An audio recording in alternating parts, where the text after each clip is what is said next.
Welcome back to another episode of News Points on the Air, a production of the North American Division of Seventh-day Adventists. I'm your host, Milan Medley.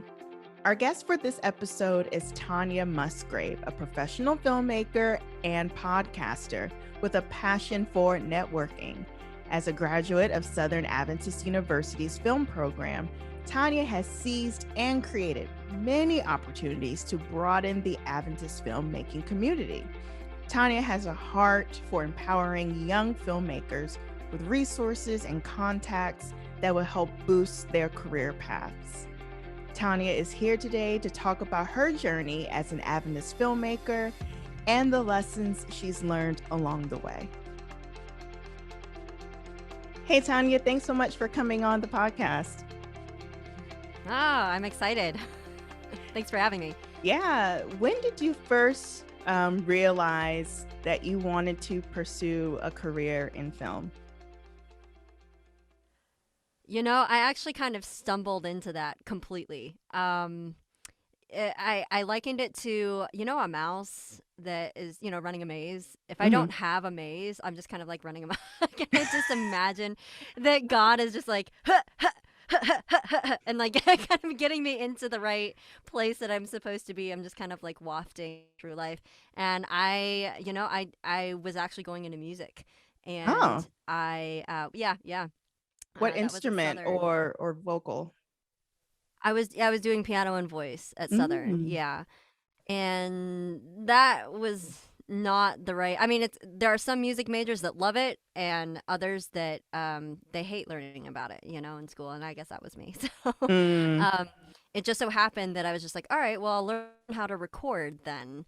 And I went into media technology and recording or something, production, that's what it was. And I didn't realize that it was essentially like broadcasting. Didn't realize, because I didn't know anything, but I was in this digital audio production class and I was the only girl and was doing some of the projects, and I was just like, all right, like this is actually really fun. And there happened to be a film major in that class, and he's just like, do you want to do sound design for my project? The producer for that project happened to be one of the seniors, and so he was just like, hey, you actually did, good work on this. I learned later that everybody in film hates doing sound design. So once they found a sound person, they're just like, you do sound design. And I was just like, ooh, okay, I'll do that. And I remember sitting in the recording studio, and I had like the producer and the director. And yes, they're like freshman and a senior, but I mean, I was like, I'm sitting in the midst of a producer and a director, and it was so much fun. So much fun. And it just, after I helped that senior with his sound for his senior project, he gave my name to David George, and they were shooting Secret of the Cave. They were doing post on that. And can you unpack David George for people who may not know who David George is and Secret of the Cave? Yes. Yeah. So David George is like the legend of our film department because he started it. He and Zach Gray, I mean, like they put that program together and built it into what it is today. And it's incredible what they were able to accomplish. I think we did the math one time, and we're just like, they had to have been like 25, 26 when they started this program. Wow. I mean, really impressive what I don't think I ever knew that. I don't think I did that math on my own.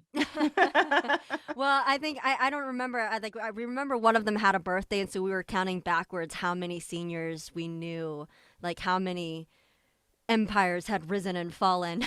And then we're just like, oh, like they had to have been this age then. So, they shot a feature film. It was like the first one of the, well, I think it was technically the second, but like the first real feature film, Secret of the Cave. They shot it in Achill Island in Ireland. Whoa. It was an incredible feat for what the program was at the time. They wanted to give students an opportunity to work on a set, like an actual set, put professionals in the department heads and give them a chance to learn in that and this is in all that with way. Southern, right? Because you said Yeah, this was at Southern. you started studying Mm-hmm. music at Southern, but still on Yep, Southern's yep. campus, right? Mm-hmm, And mm-hmm. so wait, so they were So going to take students to Ireland for this yeah, production?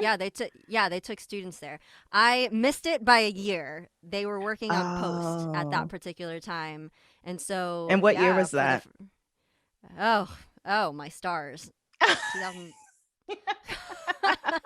Thanks, Milan. No, Okay, so Tanya, come let's see on. here. We're like around the same Uh, age, I'm sure. I think I think they shot it in 2005.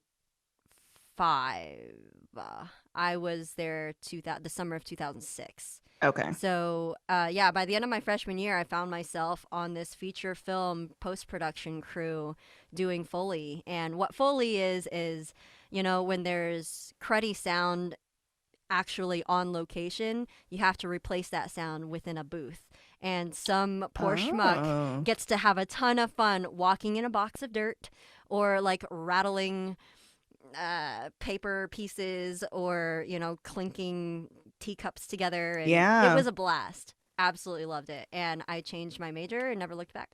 So, Wow. And what year was that in your college experience? Freshman, sophomore? man, you really want to just like throw this back Well, no. into like No. I'm just thinking at what point, tell the because people you how said old you are. you were saying, you were in God has you in Yeah. this maze. So at what point, Mm-hmm. where in the maze Yeah. were you? Thank Yes. Thank goodness it was earlier in my college career and Yeah, not at the yeah. end. So So you didn't have to that stay was at too the much end. later.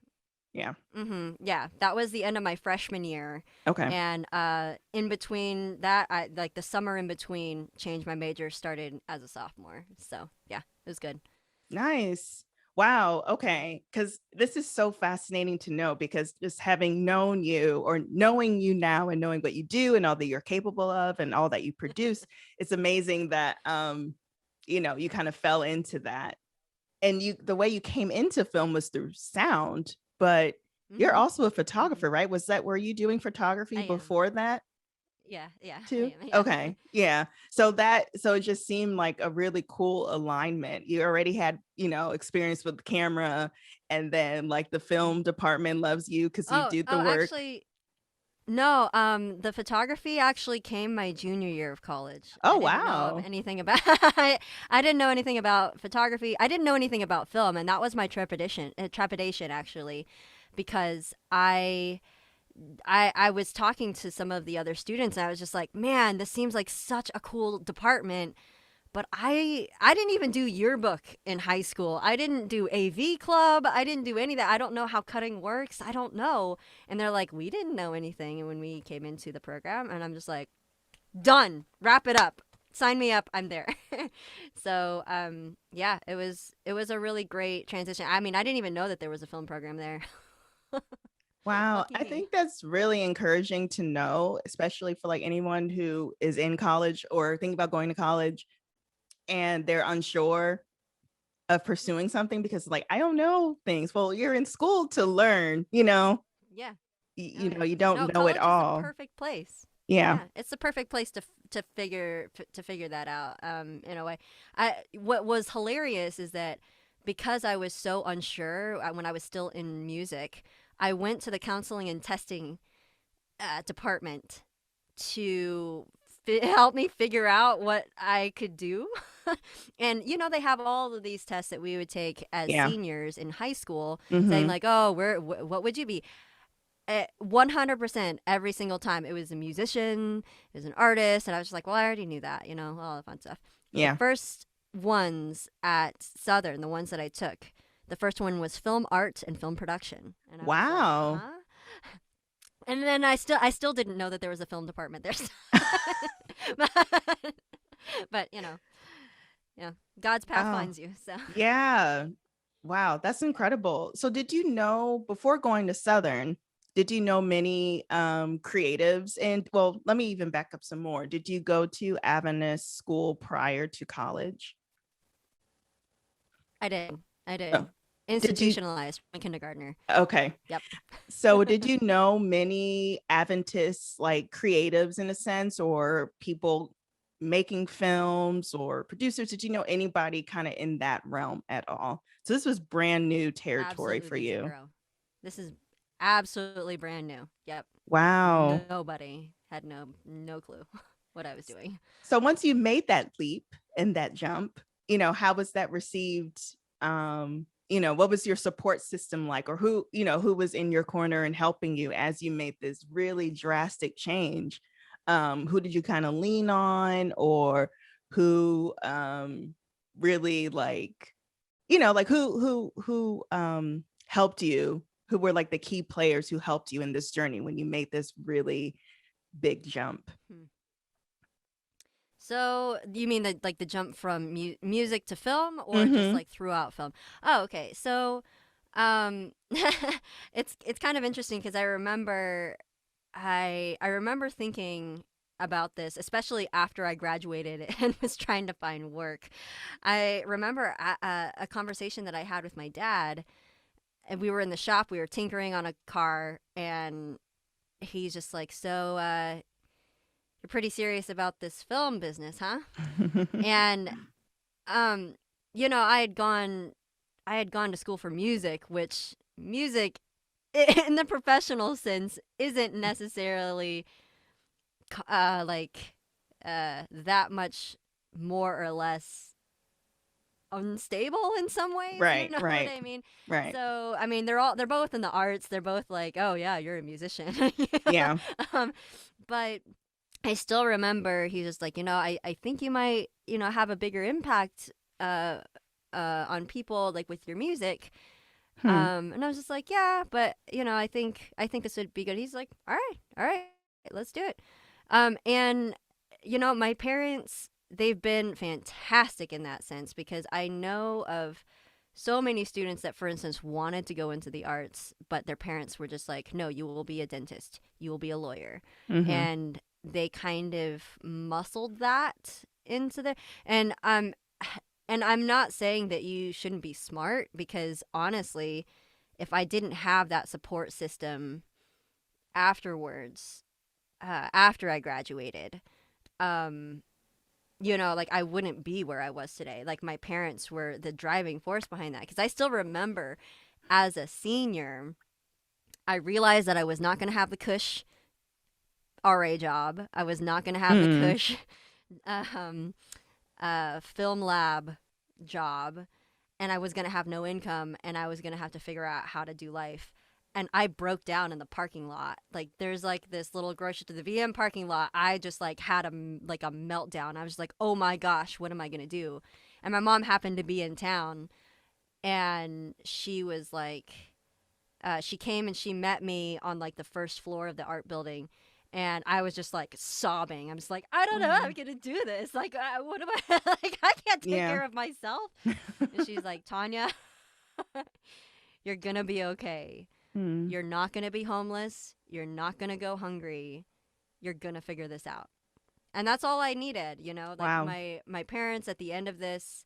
I will say that's not all I needed. I ended up moving back into my parents' house. Who doesn't? Who Um, doesn't? Who doesn't? who doesn't these days, especially? Right, right. Yeah. But that gave me and I realized that that's rare.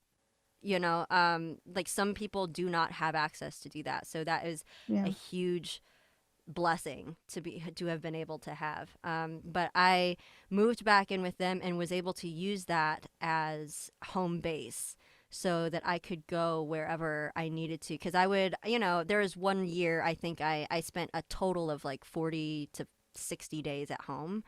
And I was like, shooting on location here, spending a month there, spending 3 months here, and those were my transient days of being able to crew anything if I needed to. And yeah, it was that was probably the biggest help, I would want to say, the biggest support.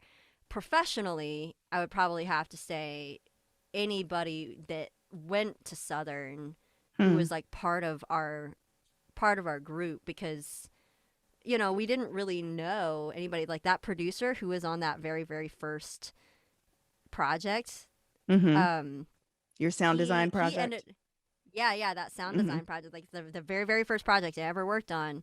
He ended up paving the way out in LA.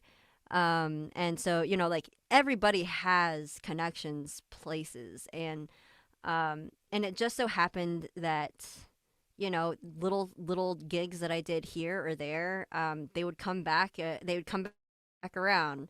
People would hear that you did a good job, and it comes back around, and your name gets passed around, and then you get a random call one day, and you're just like, hey, go work up here for 6 months, and you're like, oh, okay, and then you get another call like, hey, I want you to travel for us.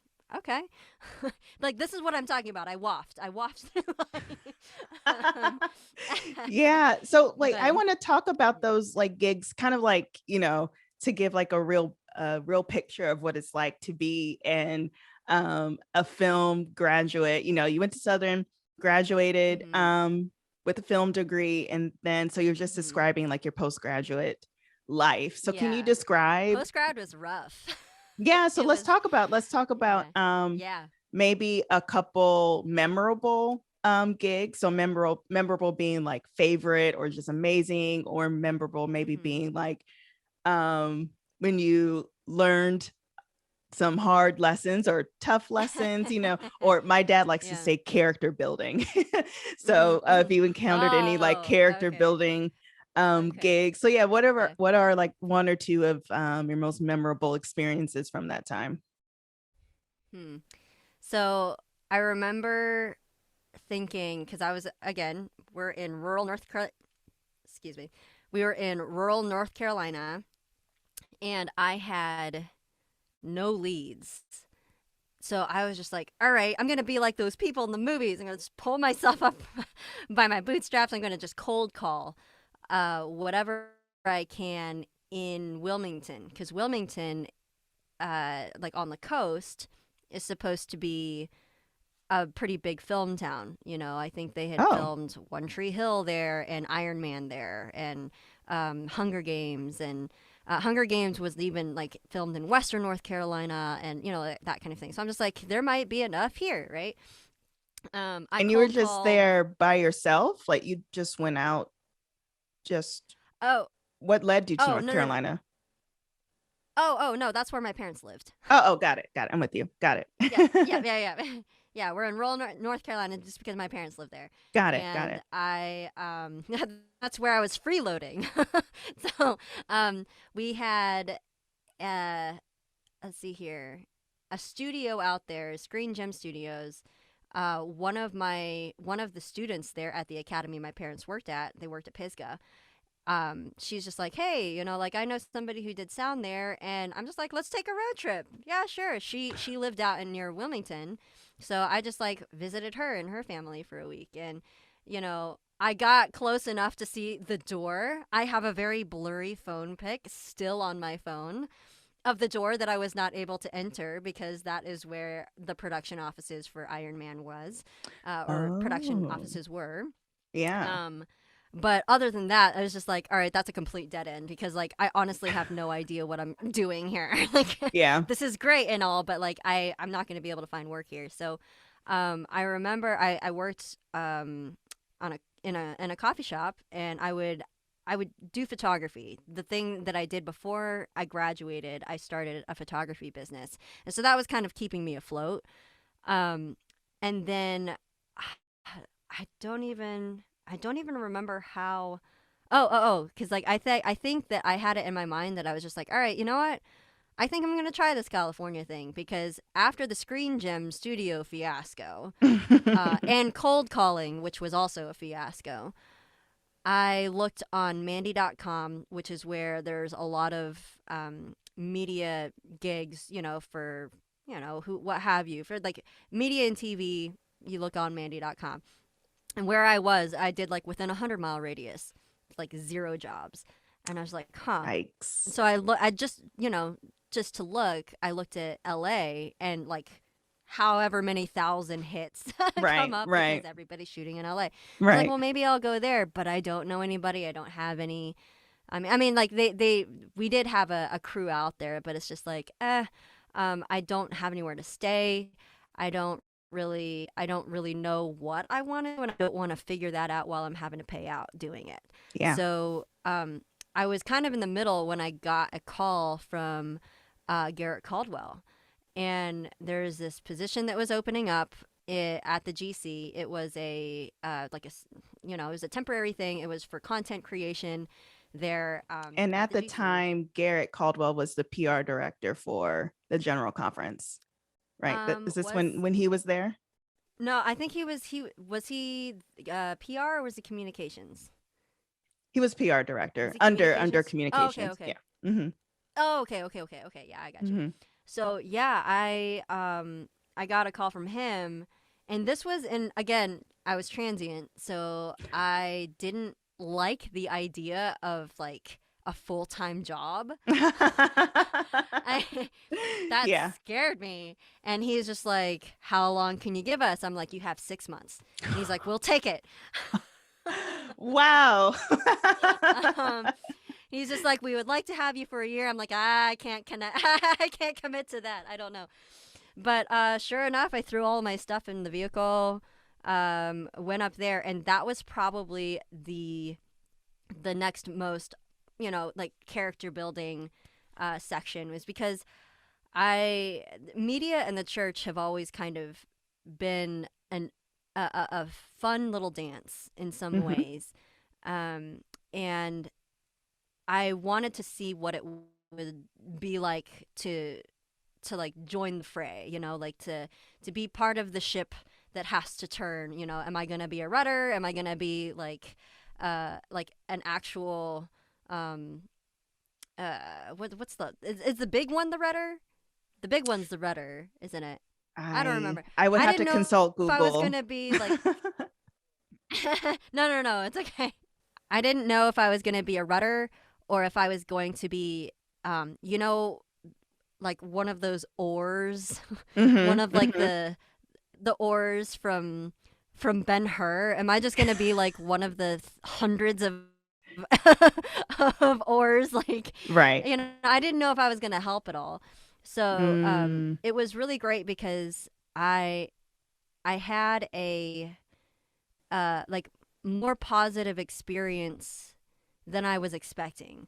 You know, Hmm. one of the conversations that I had with my parents, because like I didn't want to work at a conference office where I would just have the same job for 20 years and that was it.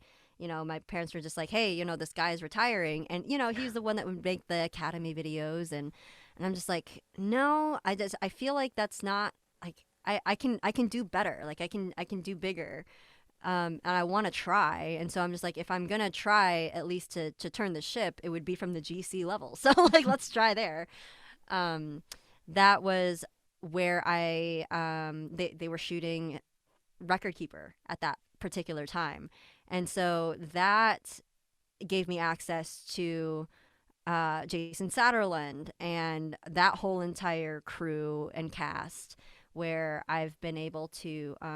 The reason that I went out was to do photography, and I was able to meet all of them. And I've done projects with some of the cast members, some of the with the director, with like that kind of thing. So like it really has just been a journey. But I think the main thing that I learned there at the GC was that I that you have a burden in some places.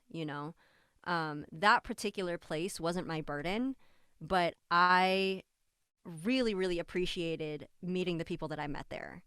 Mhm. And so yeah, it's like it's been an interesting ride, since then. Other particular projects, I honestly can't think of any, because I've been a part of some really great ones. Yeah. But sometimes it's been more on a photography level. Uh, I don't know. I think probably like the other character building one was when I started a full-time job. I had been freelancing for 7 years, shooting internationally for Missions Today, or for, other third party things, and having incredible experiences doing that. But when I had to kind of get a golden ball and chain with a full-time job, uh, learning and I was there for like a good 3.5 years. So I mean, I was just like, all right, I could actually do this. The stability is fantastic after floating around for 7 years, and not having that was really, really great. So I think what that taught me was how to still make that situation work for you. Yes, I was in Idaho, in the middle of nowhere. Why are you working on film in Idaho? Actually, I was still able to get co-producer credit on a feature documentary that was like groundbreaking because it was shot in 360. Wow. It premiered in a dome, and you're still being able to make these connections, and after learn how to start a podcast, all of that stuff. You can Yeah. still make it work for you, and when you have specific goals in mind, and even if it's not the most ideal situation for what some artists would consider. You know what I mean? There's just like, oh, I could never do a full-time job like that, or I could never move away from LA, or I can never do this. I'm just like, actually, yeah, you can. Like, you can, yeah, if you, I don't know. It sounds really selfish, but you're just like, well, like, if I want to live out of the city, I'm gonna go and live out in the city, and I'll make it work. Yeah. But you And touched on a couple of things that I want to like quickly go back to. Well, for one, I don't know if you remembered this, but our paths crossed at the GC with Garrett Caldwell. what? Really? Yeah, because he brought me on board to work for him, I think at the end of your time there. So it was you. So I think we were like literally doing like this with our Ships in the scheduling. night. Yeah, because Oh. and actually you, without even realizing it, and it wasn't until like this conversation even getting prepared for this interview that I realized you actually had a part in me like saying yes to working for the general conference, or working for not even just for the What? general conference, just working for the church. Because just real briefly, I am a pastor's kid, so I felt like I had already served the church with lifelong, I've given you association. enough. And it was Garrett who pitched the idea to come work. He was like, hey, you should consider it. I was like, oh, okay. But in my mind, I'm like, I'm Yeah. not working for the church. And then Yeah. I came in for something and I met you and Brandon Roberts. And Brandon Roberts also went to Yes. Southern. And actually, Yes. even before then, you two were filming my dad for something. I don't even remember. It was like a Taekwondo. Yeah. So I was Oh like, my gosh, that's your dad? yeah. Yeah. This is hilarious. Oh This my hasn't come out in our word. conversations before. But so I was there and I was like, wait, you guys are with the GC? It was just mind blowing to see like people my age who are doing really creative work. And I was like, I had no idea that was going on within the Adventist church, at least within the Yeah. structure. I had no idea. And like, Mm. they're cool. They know what they're doing. And I saw the video. I was like, wow. And so, I went His was in. my favorite project there. Really? Oh, Yeah, awesome. this is my favorite project there. Nice. So yeah, so seeing you and Brandon work and then being led under the vision of Garrett, I was just like, wow, so much is happening within this organization that I had just said, Yeah. oh, they don't do cool stuff like that. But then I saw you and Brandon and then what Garrett had going on. I'm like, oh, I can work here. So, Oh, yeah. so Yeah, I right? do owe like,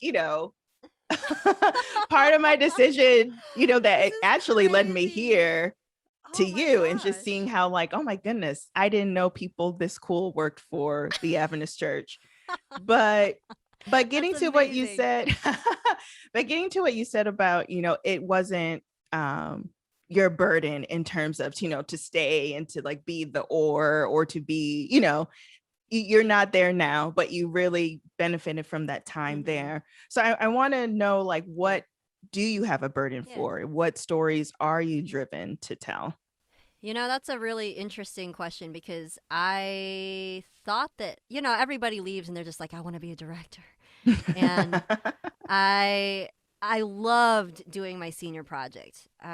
It was able to go places, it got me jobs, and I had a blast doing it. But I remember on the festival circuit, everybody was asking, so what's your next project? What's your next one? What's your next one? And I was just, I don't have a back pocket full of these projects. Oh no, this is exhausting. And I'll I'll be perfectly honest, when I was in LA, I was honestly thinking, maybe film is not for me. I think I am going to go back east and try commercial photography because the thing with film is you have to know what you want to do, and I was out there and I still hadn't figured out what I wanted to do.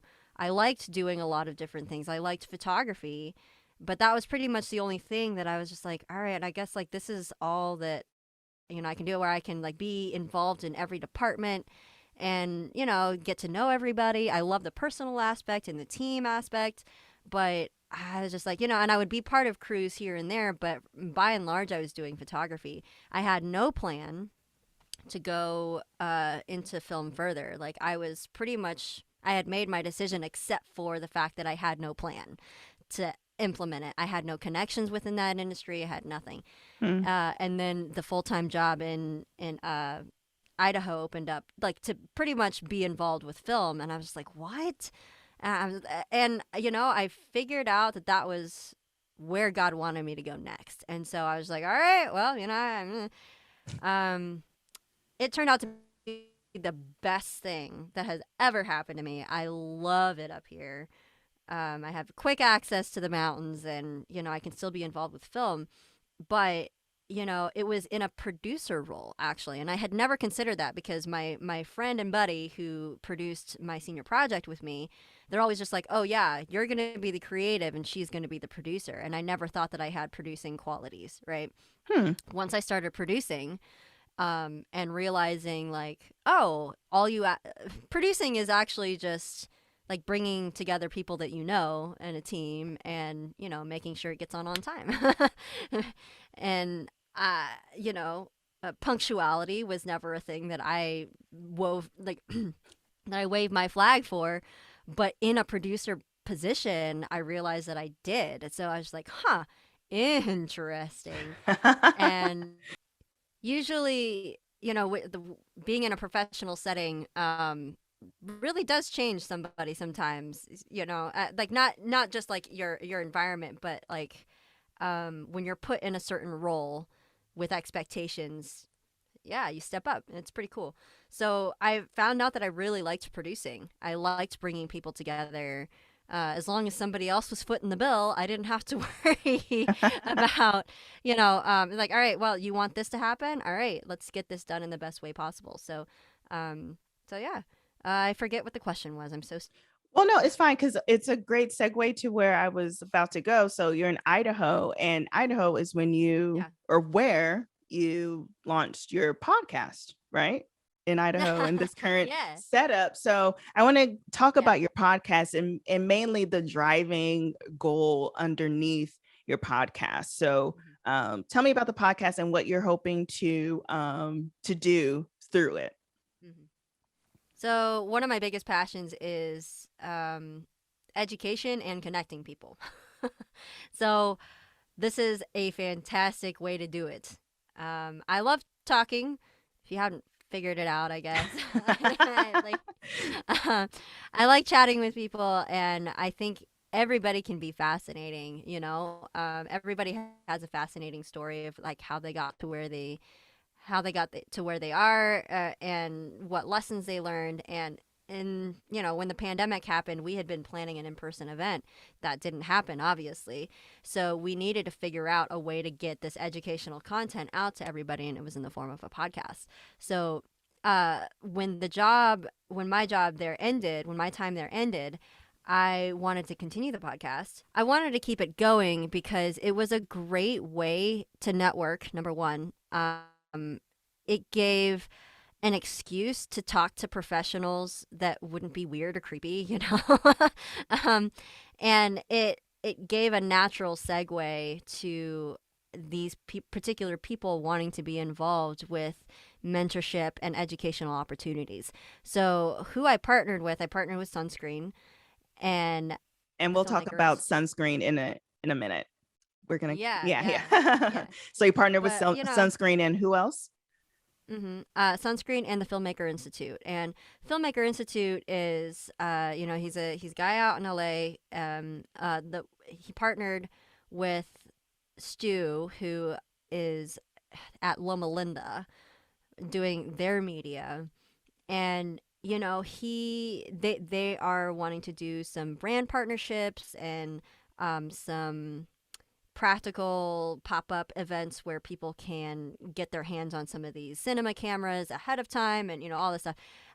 For me, the practicality was bringing the real world to students or people who had been in the industry 0 to 10 years, because that's where we were when we figured out that we didn't know anything and we didn't know people who knew anything. So was it personal bitterness that drove this train on? I was never bitter about it. But I mean, I do think that there can be a disconnect between what happens at school and what happens in the real world. And so, however we can kind of build a bridge, number one, but also how we can bolster our own network to, better filmmakers, like competent, reputable, what have you, because, how can we expect to make good media, and this is something where for kids in the church who actually want to do media for the church, there aren't really avenues to do that.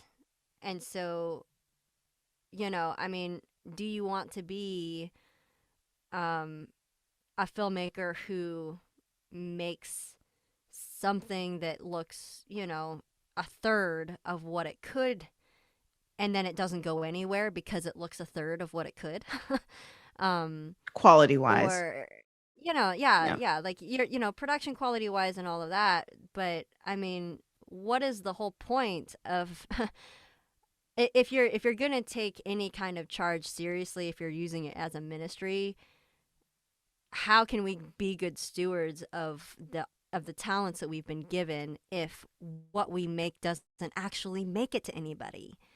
So, you have to reach your audience, and knowing how to tell a good story, knowing what a good shot looks like, knowing who to hire to make it look right or make it sound right, because sound is actually 80% of your experience, this is like, these are all questions that people who want to do media associated with the church, they have to face, and they got to be like, well, there aren't any options, so I guess I'm just going to work over here, and it's a crying shame, that we can't. I mean, there are so many film programs that the Adventist Church has, but right now they're all kind of sequestered and they're not, working together, or there are a lot of people that go through them and they don't know that there are any options, because right now it's pretty limited, But there was one woman. She's actually going to be at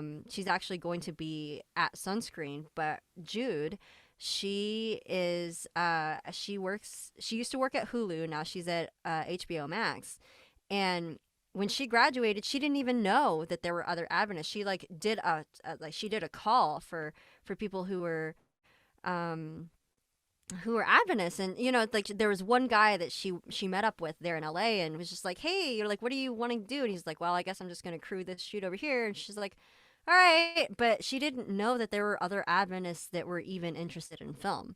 So that's what I'm talking about, like people who are actually interested in connecting with other people, even just for networking purposes, and they don't even know that there's a community that exists, but so a lot of that purpose, oh my gosh, this is so convoluted. I'm so sorry. What was Well, the no, original thought behind because this? it sounds like the intended audience for this, the intended purpose and audience for this, for your podcast. And what's the name of it again? The Practical Filmmaker? Oh, yes. Yeah, the podcast name is The Practical Filmmaker. The Practical Filmmaker. So the Practical Filmmaker is for that young Adventist who has this interest in film, but doesn't know there's already a community of Adventist filmmakers, like professional and also students. And within that community, there are people like you, Tanya, who are helping to like broaden the network and the exposure and opportunities. Kind of like, hey, everybody, there's this community over here, but you're also broadening that community as well. So you're kind of doing two, like you're educating and empowering, but also expanding a community. Trying to. Yeah, and I wouldn't say that the audience is Adventist, Okay. mainly because I try to be as apolitical and areligious as possible, because Got it. for people who are coming into the film industry, this is anybody who needs just they need to know about film, so why not try to provide that? Yes, I like maybe on like the back like back behind the scenes, Yeah. you know like it is advantageous for the Adventist community because that's a community that I know, Mm-hmm. and am here to help out and like am probably the most connected to, but really it's to help anybody who is there, because I think it broadens our reach, on another level too. So I guess, yeah, there's like the one and the two, but there's also the three, because I mean, you're supposed to be the salt of the earth, not the salt lick. So it's not just for Adventists. We try to bring Yeah. in everybody. Yeah. Yeah.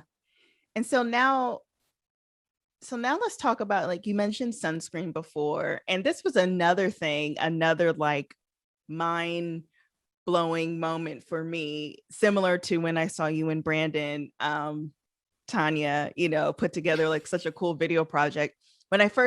Garrett also first told me about sunscreen, and Oh. I had no idea that there was a fully functioning film festival operated by the Seventh-day Adventist Church. I had no idea.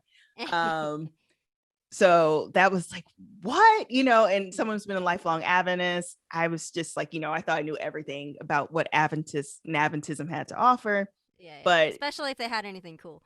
right, exactly. Thank you. Exactly. So having this door swung wide open. I'm like, whoa, there's this film festival.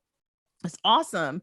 And in my current role at the North American division, I work with its director, Julio Munoz, who's the director of the Sunscreen Film Festival. And he has, at least in the few years that I've worked with him, helped to really like elevate and expand the experience of sunscreen. And part of that was bringing you on, Tanya, this year. Well, you've always been like a partner, and like you said, you Sunscreen partners with your podcast or sponsors your podcast, but you played a unique role in this year's planning for the Sunscreen Film Festival. So can you briefly talk about your current role in this year's Sunscreen Film Festival that's currently going on? But I'll touch on that in a little bit. But tell me about what you're doing. Yeah, so one of the things that I did at my previous job was I produced a film and media event in SoCal that was specifically for industry professionals to come out. So they had, we had speakers, keynotes, and all of that, and we were planning on doing that again when COVID hit. We're just like, okay, maybe we should start to look for some online some online options. And one of the professors, Jerry Hartman from Walla Walla, was just like, have you heard of Gather? And I got on it, and I tell you, I am usually the last grandma on the train when it comes to technology. My iPhone forces me to update, and I hate it every single time. So I'm usually like the latest adopter. I'm never the early adopter. But he had this platform. I could figure it out. I was like, oh my gosh, this is incredible. It was an interactive program, browser based, where it was a gamified convention Mm-hmm. where think the what Julio says is think Among Us for all the youngins out there and Zoom smashed into one. So essentially, gamified convention where you have a little avatar, you can walk around, you can walk up to people, the video chat pops up, and then you can walk away and the video chat fades. So it allows for that water cooler conversation that Zoom conferences never did. So we were extremely excited about doing it. The event got canceled, and so we were just like, okay. I ended up freelancing, and Julio was just like, hey, can we do that with sunscreen? This year has to be online. And so I was just like, absolutely. So just copy paste like what this convention could be, where for instance, student films has been the focus, and we still want to keep that the focus. But if we were to also supplement that with some industry professionals that can come in and talk to the students, give mentorship opportunities, partner with Winwriter Institute, who is partnered with Sundance, so we can bring a couple of higher quality short films. So the discrepancy can be seen by the students and be like, oh, this is what high quality filmmaking is. And what I do as operations manager is I kind of plan all that. I book the guests and the filmmakers and all of that, and then design the space. So obviously with a team. And for her to say I designed the space is just does not give the work that she's done justice, because it is like quite a it's called a metropolis, like when you put your own gather towns together, but it's like you're literally building, a space like a your own kind of convention hall, but cool, so we have places where you can have like private conversations, and you can have an actual theater for people to go and view the films, and places to go and network. So it is quite impressive, and I'd encourage especially young filmmakers. So it is geared toward our college filmmakers or college film enthusiasts, or even people who aren't in school. But as Tanya mentioned, the driving thing is to empower and support our young filmmakers. So it is currently, it's typically like over a weekend, but because of the, with COVID and with this platform, we decided to take it over 6 weeks. So we had just completed our second session. So it's we're doing 2 hours for the next 4 Fridays. So I'd encourage anyone who's listening to this, film enthusiast, or knows someone who's interested in filmmaking or wants to be connected to this community and wasn't already aware of it, Sunscreen would be a great introduction into this already wonderful and beautiful community. You can go to sunscreen.com to register for the festival. It's $25, and that covers all of our remaining sessions. You'll see screenings of student films that were officially selected to be shown at this festival, and also what Tanya had mentioned, panels by professional filmmakers, and even screenings of some of their films.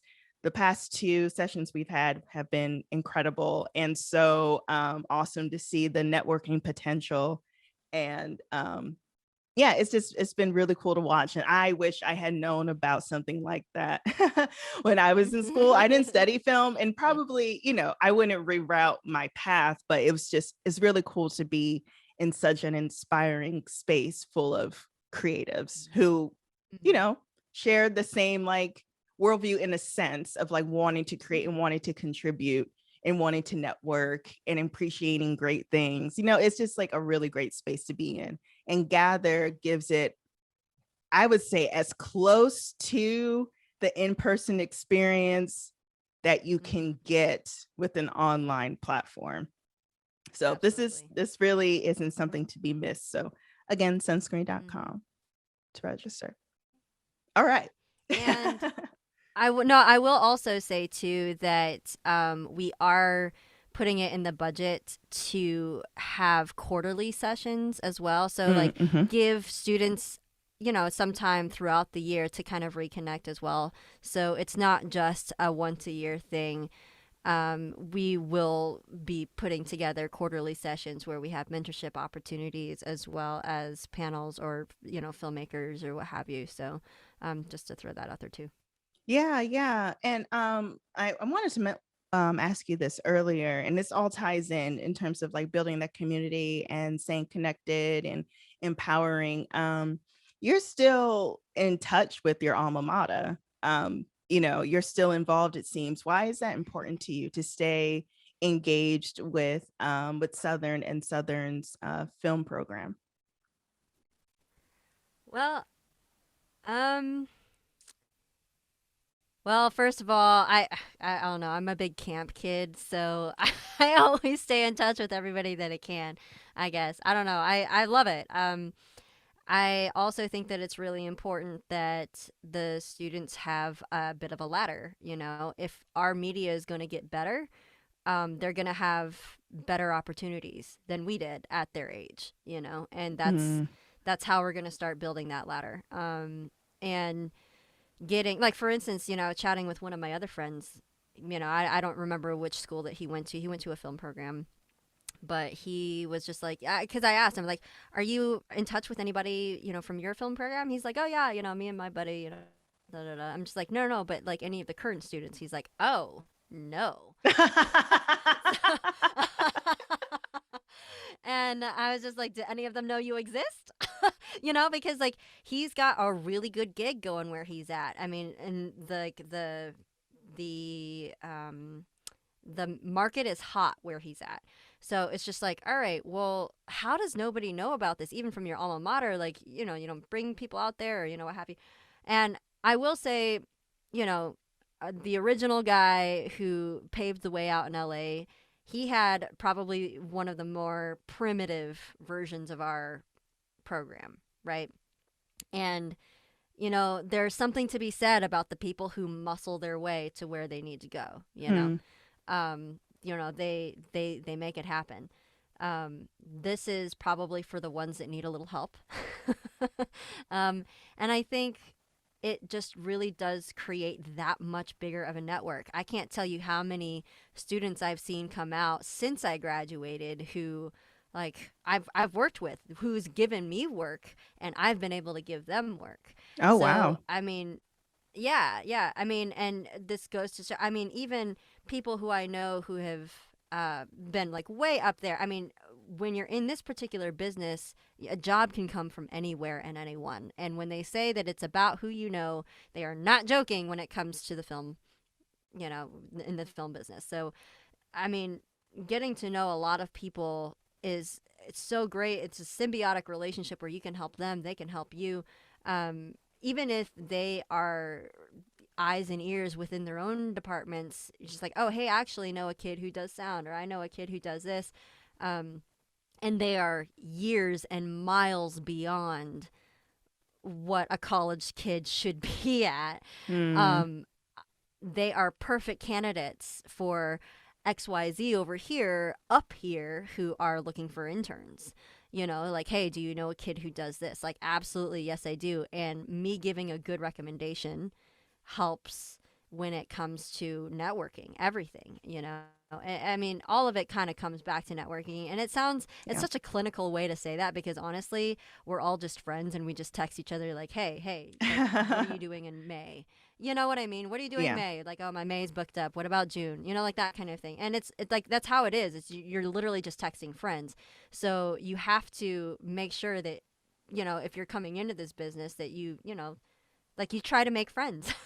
this and that's why these opportunities exist. And and it's not just like the closest friends. You get a lot of work from soft contacts too, because everybody's trying to work and keep bread on the table. So yeah, you can do that. Is good.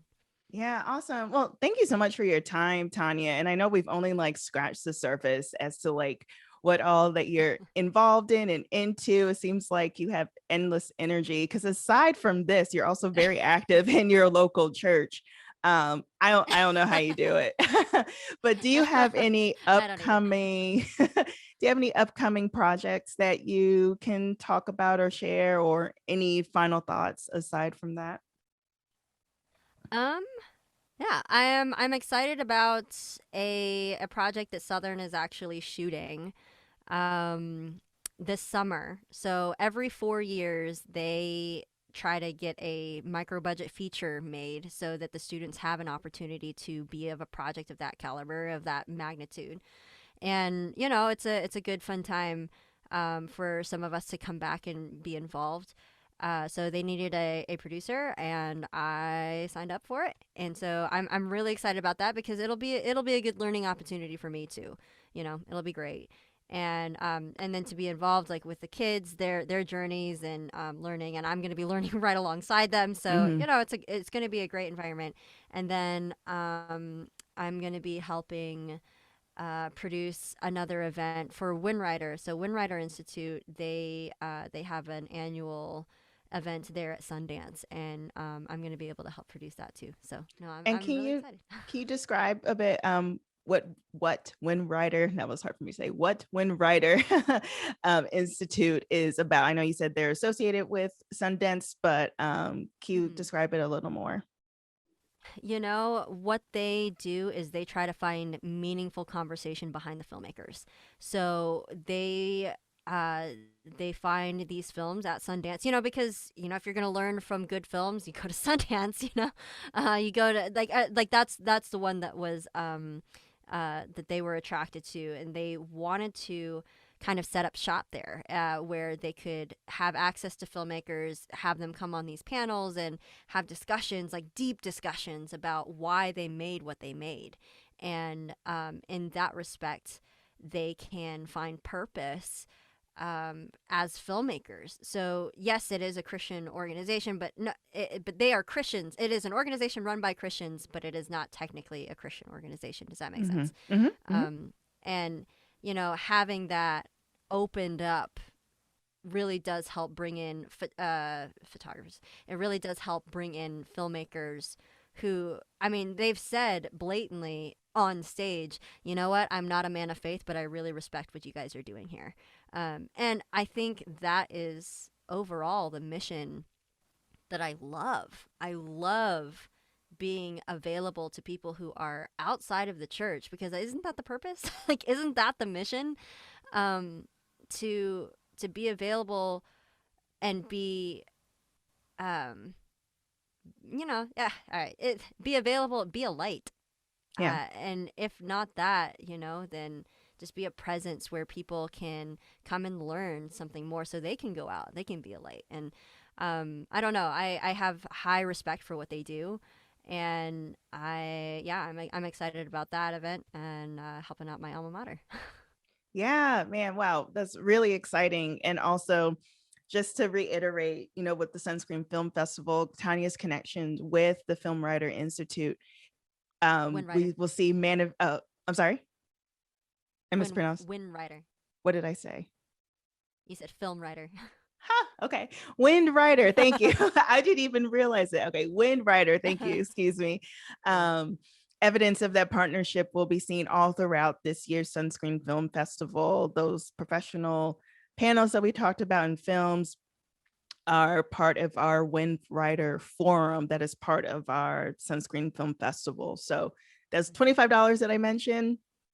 Get access to that as well. So, and that's made possible with by Tanya and her passion and what she has committed her life to doing. So I want to thank you again and tell us again where we can find your podcast. Where can it be downloaded and where can you listen and all that? Where can we find you? So if you go to thepracticalfilmmaker.com, you will find all the links you need there. We're on, Apple, we're on Spotify, we're on all that fun stuff. iTunes, that's Apple. Like we're on iTunes, Spotify, Stitcher, what have you. But you can also find us on Instagram at Practical Filmmaker. And that is probably the place where you'll get a lot of updates too, because one of the things that I love to do is ask for listener questions. So I post up who my next guests are going to be. So you can get your listener questions you can ask your questions and actually get some answers from some professionals. The next one I'm recording, I'm super excited about it. He's the cameraman, the helicopter cameraman for Deadliest Catch. And it's going to be a very interesting interview. I think I read his book and he crash landed into these Kodiak grizzly bears and then he's talking about going into death spins and being in the Bering Sea for a Deadliest Catch, and I mean crazy stories. I don't know, there are really, really great guests that we get to chat with, and I get to pepper with all the questions. Yeah, don't be surprised if you see a question from me among your listener questions. Oh, do it, please. That is incredible. Wow. Okay, great. Well, Tanya, thank you again for your time and for your passion, and looking forward to seeing what all is ahead of you on your journey in your maze. Thanks for having me. Thanks for tuning into this episode of News Points on the Air. News Points on the Air is edited, produced, and hosted by me, Milan Medley. Executive producers are Dan Weber, Julio Munoz, and Kimberly Moran. Graphics are by Jonathan Lapointe. Listen and subscribe to us on Apple Podcasts, Google Podcasts, and Spotify. Leave a 5-star rating, nothing less, and write a glowing review. Speaking of subscribe, have you subscribed to News Points yet?